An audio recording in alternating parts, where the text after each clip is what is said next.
Hello and welcome to the 12th day of our 21-day spiritual reset. It's right in the middle of our 21-day series and a good time to pause and review the underlying principles that we have been talking about and how they fit together in our progress towards spirituality. And what is spirituality? It is moving from our lower self, our limited self, towards our higher self, which is our authentic self, which is an individual expression of the universal energy or God. However, that journey is made a little complicated or difficult because we have to encounter and penetrate, accept, and release the mask self that we create in between. Now, let us understand how, let's just put all of this into perspective. From birth to about 7 years is considered early life childhood experiences. And this is the time when we encounter the world around us, the people and experiences in the raw. And we do it with complete trust with our initial thought patterns and our belief systems. But very quickly, we realize that this is an imperfect world, we are imperfect, and we start feeling vulnerable and start developing underlying fears. And the underlying fears are basically one fear, which is that I am not good enough. And when you feel we are not good enough, then other related fears start developing. The fear of abandonment, and then the fear of being lonely. And also there's the fear of failure, and then the fear of rejection. Now, to deal with all these fears, we are not equipped. So what we do is we start creating masks and start to condition ourselves. And this process is very similar to coding. This is the time when you put in the code of fear, of instead of the divine principles of love, power, and serenity, we distort these emotions into fear, self-will, and pride. So to deal with fear, instead of love, what we do is we start seeking approval. We make ourselves weak, and we discussed that in the last video. And then to deal with fear of the distortion of power, we build masks of control and aggression. And then, of course, when both of these masks fail, we instead of experiencing serenity, we start to build the mask of detachment and withdrawal. Now, what happens when we start building these masks and conditioning ourselves and letting a virus, we put this into autopilot and let it run in the background like a virus in our laptop. And we, at that point, start detaching from our authentic self and the ability to respond and fall back on reacting, because we have figured out our stories, our masks, and these are our filters through which we start experiencing the world.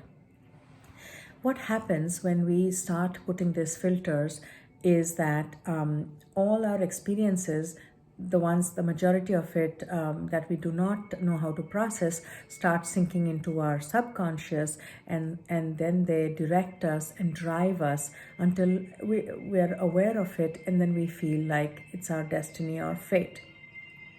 When we start living out of our masks and our filters, it is natural that we start repressing our thoughts and emotions. And what happens when we repress our thoughts and emotions is that it starts creating energy block in our energy system. Not in our, it starts manifesting in our physical body as ailments and illness, and in our emotional body as codependencies and troubled relationships. So then ultimately it all leads towards a limiting life patterns and life experiences. And then what happens? We start feeling trapped and we start feeling powerless, and a sense of hopelessness sets in. So, and recall that we talked that the very central underlying principle of prosperity is hope. Prospera. Pro is towards, spera is hope. When we start losing hope, we start living from a sense of victimhood. And remember that as long as we are looking for culprits for our problems in life, we are entrenching and making our victimhood even more rigid.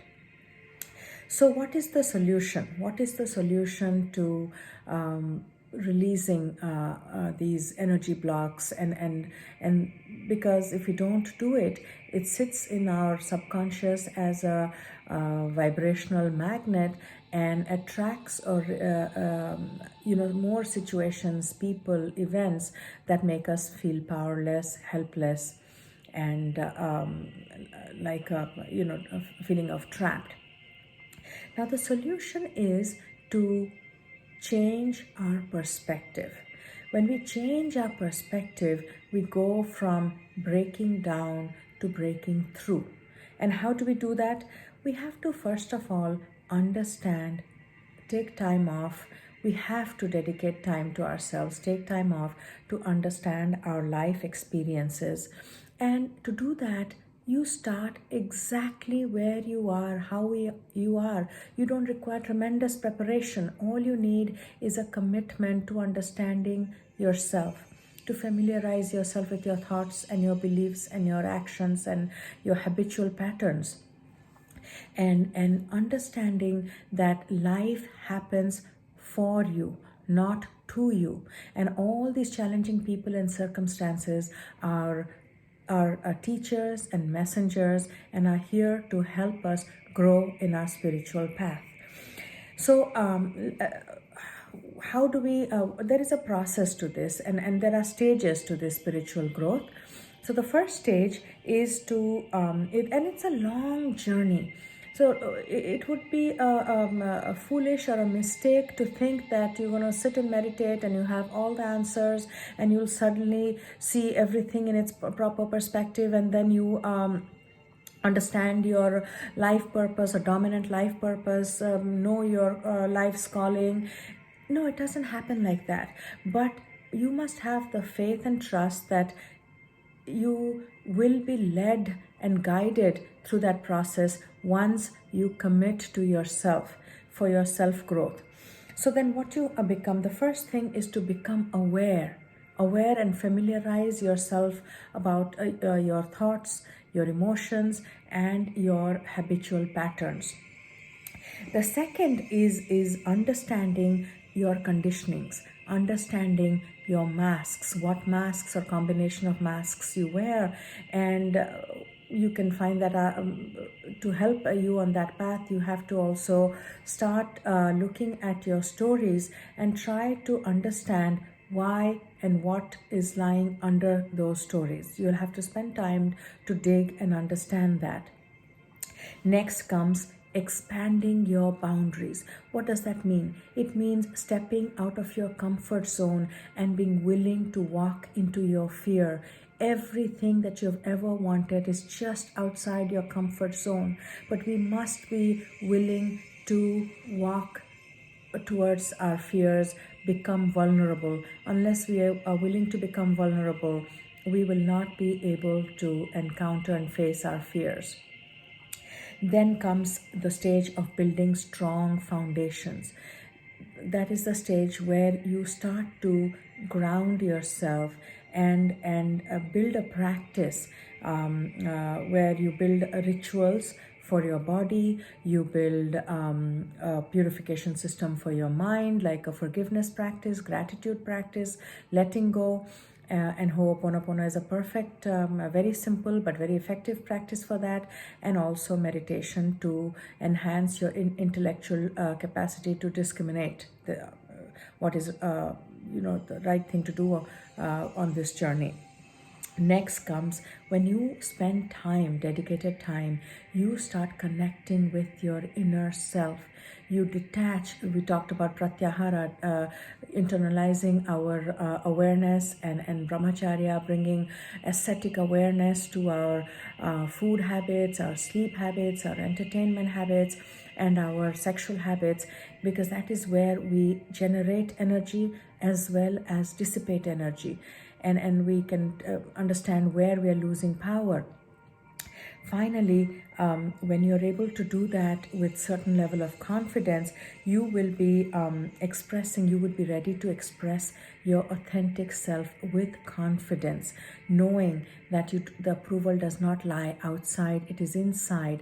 The minute you accept yourself with all your warts and wrinkles, you will be able to accept other people unconditionally and forgive other people unconditionally, because as long as we do not love and accept ourselves, we cannot give to others what we do not have or have experienced ourselves. Once we do all these things, we would be ready to step into new boundaries. And for that, there is a lot of information out there, but the best source and test is your experience. You have to learn to trust yourself and step into your true, authentic self. So please dedicate some time to creating rituals for your body, rituals for your mind, and calm down this monkey mind, which is constantly agitated and restless. Find a practice to do a chanting or a prayer practice, and definitely start a meditation practice, even if it is just a few minutes when you get out of bed or just before you go to sleep, to be able to connect with your inner self. And trust the process. So that's all for today's talk. Stay safe, stay positive, and until we connect next time, thank you.